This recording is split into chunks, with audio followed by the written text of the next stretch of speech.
দুর্গাপুর বার্তা। কেন্দ্রীয় board CBSE দশম এবং দ্বাদশ এর পরীক্ষার ফলাফল প্রকাশের পরেই দুর্গাপুর শিল্পাঞ্চল জুড়ে এক আনন্দের ছায়া। দুর্গাপুর শিল্পাঞ্চলের সিবিএসই এর দশম এবং দ্বাদশ শ্রেণীর পরীক্ষার্থীরা খুবই ভালো ফল করেছে। শিল্পাঞ্চলে রয়েছে বেশ কয়েকটি নামী ইংরাজি মাধ্যম বেসরকারি স্কুল রয়েছে। এদের মধ্যে একটা অলিখিত সুন্দর প্রতিযোগিতা রয়েছে, যার মধ্য দিয়েই পড়ুয়ারা নিজেদের মেধার প্রকাশ ঘটিয়ে থাকে। দুর্গাপুরে রয়েছে হেমশিলা মডেল স্কুল নামে একটি বেসরকারি ইংরাজি মাধ্যম স্কুল।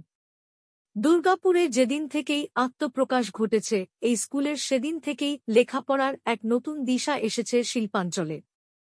হেমশিলা মডেল স্কুল বারবার দশম এবং দ্বাদশ শ্রেণীর বোর্ড পরীক্ষায় নিজেদের সাফল্যের চূড়ায় নিয়ে যেতে পেরেছে এবং অতি অল্প সময়ে দুর্গাপুর শিল্পাঞ্চলে নিজেদেরকে সাফল্যের শীর্ষে নিয়ে যেতে পেরেছে। শিক্ষক পড়ুয়াদের এক নিবিড় আত্মিক যোগ এই সাফল্যকে নিয়ে এসেছে। এবছরের সিবিএসই পরীক্ষার দশম শ্রেণীর ফলাফলে শিল্পাঞ্চলের মধ্যে এমনকি জেলায় নিজেদের সেরা হিসাবে তুলে ধরতে পেরেছে এই স্কুলের পরীক্ষার্থীরা। দশম শ্রেণীর ফলাফলে শাশ্বত চক্রবর্তী স্কুলের মধ্যে সেরা ফল করেছে। সে পেয়েছে 98.6% নম্বর। সে জেলায় দ্বিতীয় টপার হিসাবে নিজেকে তুলে ধরতে পেরেছে।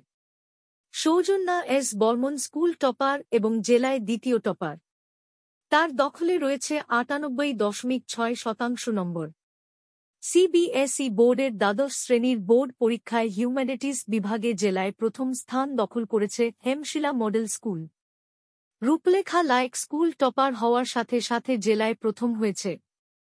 তার দখলে রয়েছে 99.2% নম্বর।